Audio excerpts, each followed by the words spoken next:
In the last lecture, we created an API to handle GET request on one of the endpoints which we defined.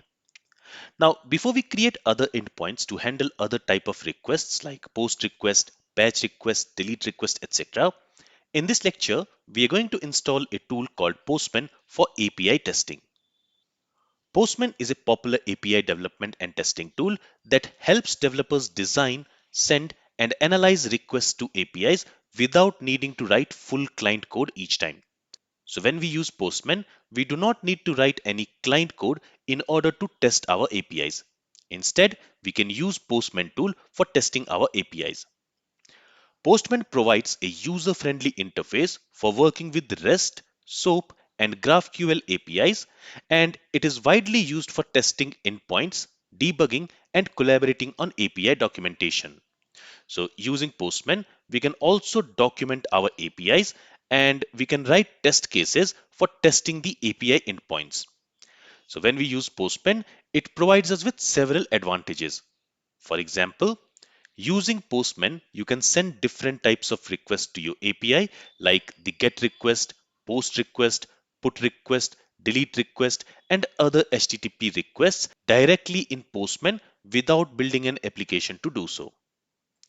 Also, Postman works with all type of API architecture, like you can use Postman for testing your RESTful APIs, GraphQL APIs, SOAP APIs, etc. And it can also handle different data formats like JSON data, XML data, and form data payloads. You can also set variables in Postman, like for example, storing the base URL. You can create a variable for that.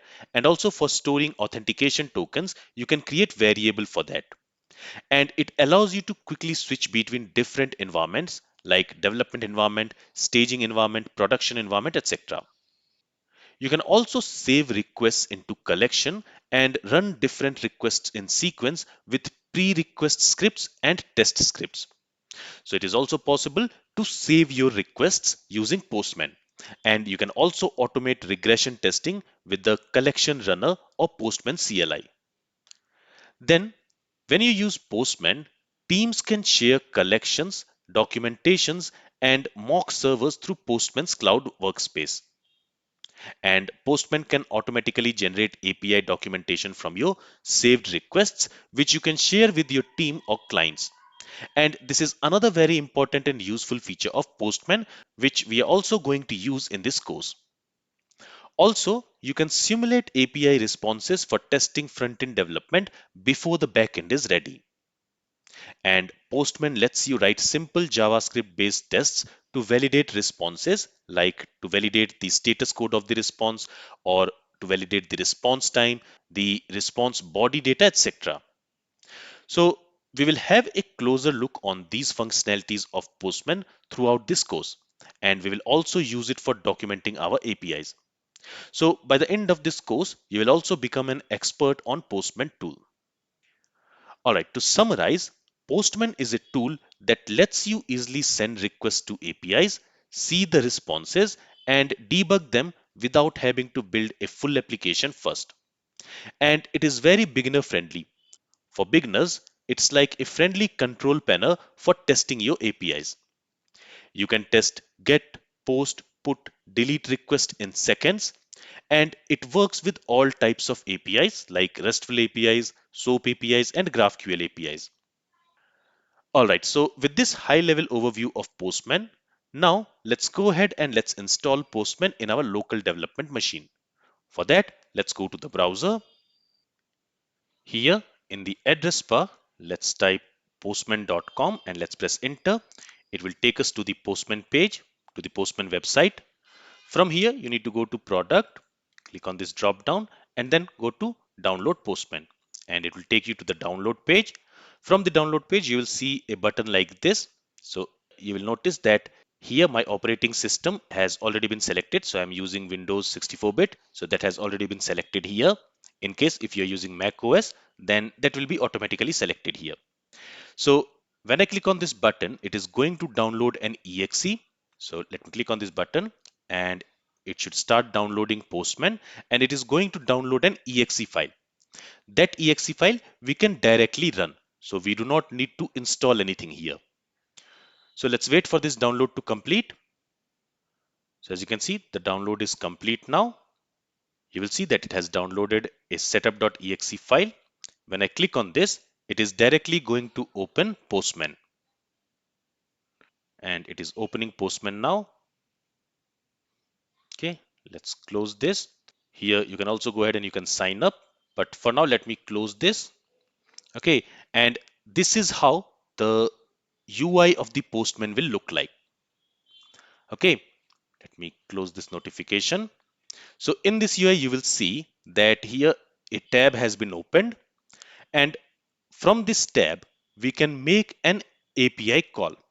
So from here, you can select the different types of request which you want to make. If you want to make a post request, you can select post. If you want to make a put request, you can select put. If you want to make a delete request, you can select delete, and so on. Here I want to make a get request, and I want to make a get request to localhost port number 3000. There I have an endpoint slash API slash v1 slash hotels. Okay, and when I click on this send button, it is going to send a get request to this endpoint. So when I click on this send request, you see it has sent a request to our API, and that API has returned us a response. In the response, you can see the status, which is success. You can see the count value, which is 5. And then we have this data. And this data is storing an object. In that object, we have this hotels property, which is storing a list of hotel objects. So this is the response data in this section, in this bottom section. You can see the response related data. You can see the response. If you want to see the raw response, you can click on this. If you want to preview it, so if we are receiving any HTML in the response, you can also preview it. Okay, if I go to visualize, it's not showing anything. But here, since we are receiving a JSON data in the response, we can go to this pretty tab and we can see that JSON data pretty printed here. Then if you want to see the response headers, you can see the response headers from here. So since we are using JSON method from our API in order to send the response, we have learned that by default it is going to set the content type as application/JSON. So here if you see the content type, it is application/JSON. Okay, you can also see the content length, the date when the request was made, and so on. Then if you want to see the cookies, currently we do not have any cookies, but you can also check it here. And here we can see the response body. Then anything related to request, you can see in this section. So this section is all about request. You can see the request headers. So when we sent this request, there are some headers which was added with the request, and all these headers are hidden currently. If I click on this, it will show me all the headers. So these headers are added by default by the client. In our case, the client is this Postman tool. So this Postman tool has added some request headers before sending the request. Okay, then if you want to add any authorization token with the request, you can add it here. If you want to send any request body, you can specify that request body here. So you can specify form data, you can specify raw data. So for raw data also, you have different options. So for example, here you can send some text data in the request body, or if you want, you can also send some JSON data in the request body, or you can send some JavaScript or HTML. So we have different options here for request body. Mostly we are going to send JSON data in the request body. So for that you need to select raw, and then from this drop down you need to select JSON. Okay, so using this Postman tool, we are going to test our APIs. You will also see the status code of the response, which is 200 OK.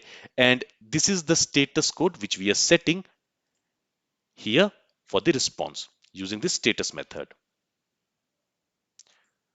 Okay, now what I'm going to do is, let me go ahead and let me create an account. So it is going to open a new link in the browser, and from here we can create an account. So you can create an account either using email and password, or you can also create an account using your Google account or GitHub account. Here I'm going to create a new account using an email and password. So here, let me go ahead and let me specify my Gmail account. And for the password, let me specify a password. And let's click on this create account button. Okay, it says that there is already an account with this email address. So what I'll do is I'll try to log in with that account. So here I'll click on this sign in, and now I'm going to sign in using my Google account. Let's click on the sign in button. All right, it has signed me in. Let's click on open Postman. So it is opening Postman after logging me in. All right, now here with this account, I already have some workspaces created, but what I'm going to do is for now, let me skip this. And now I'm going to create a new workspace. So for that, I can click on this new button. And then here we have different options. So here I can create a workspace or a collection or an environment. Okay, so we have a lot of options here. First, I'm going to create a workspace. When we create a workspace, it allows us to collaborate with the team. So this workspace, I can provide access to all my team members, and they can all access this workspace and test APIs and document it. So here I'm going to create a blank workspace. Let's click on next, and I'm going to call this workspace as NodeJS workspace. You can provide any meaningful name. Okay, here you can select the workspace type. So I'm keeping it as internal. If you want, you can also make it public. So it will be accessible to everyone. Then here you can also manage access. So if you want everyone in your team to have access to this workspace, you can select everyone. And if you want only few peoples to have access to this, you can select only you and the other people which you have invited to have access to this workspace. Okay, I will keep this option selected and I'll click on this create button, and it has created a workspace for me. And the name of the workspace is Node.js workspace. Now inside this workspace, I'm also going to create a collection, and in that collection, I will save the requests which I'm going to make to my Node.js application. So here again, I'll click on this new button. I want to create a collection now, and I want to create this collection inside my workspace, which is Node.js workspace. So I'm going to call this collection. I'm going to provide a name for this collection, and the name which I'm going to provide is the name of my project. So the name of my project is Book My Stay. So this is the collection name which I'm going to provide. Okay. So here I have my collection, Book My Stay. Inside this collection, I'm going to create a new folder, and I'm going to call this folder as hotels. So inside this folder, I'm going to save all the requests which I'm going to make to the hotels endpoint. Now inside this folder, let me go ahead and let me save the request. So again, I'm going to make a request to root URL, which is localhost colon 3000, which is the port number on which our Express app is running, slash API slash v1 slash hotels. So here I'm making a get request. Let me send this request and see if we're getting the proper response or not. So here we have received the response from our API, basically from this API. Okay, now I'm going to save this request so that later, whenever I want to make a request, I will not have to select the request type and type the URL. And for some requests, like for post request and patch request, we might also want to send some request body. So when we save a request, the request body and the headers which we add, that also gets saved. So this is the advantage when we save a request. And to save a request, we just have to click on the save button. And from here, we can select the collection inside which we want to save our request. I'll select Book My Stay. And then we can also select the folder inside which we want to save the request. I want to save the request in the hotels folder. And now I'm going to provide a name for this request. So here we are fetching all the hotels. So I'm going to name this request as Get All Hotels. and I'm going to save this request. All right, so the request is saved. You can see that request inside this hotels folder. And in the same way, in our coming lectures, we are going to make different types of requests to this endpoint. So all of them we are going to save inside this hotels folder. And also from our next lecture, whenever we will create an API and whenever we want to test that API, we are going to use this Postman tool for testing that API. And when we are testing the API, we will check the response body if we are receiving the proper response body or not. We will check the status code.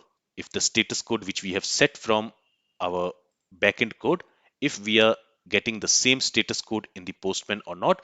So these are the few things which we are going to test while testing our APIs. Okay, and here you also have an option to save the response, but this I'm not going to do. All right, so this was a very high level overview of what Postman tool is and what do we use it for. Basically, we use it for API testing, debugging, and documentation. And all these things we are going to do, like we are going to document our API, we are going to debug the API, we are going to test the API throughout this course. This is all from this lecture. If you have any questions from this lecture, then feel free to ask it. Thank you for listening and have a great day.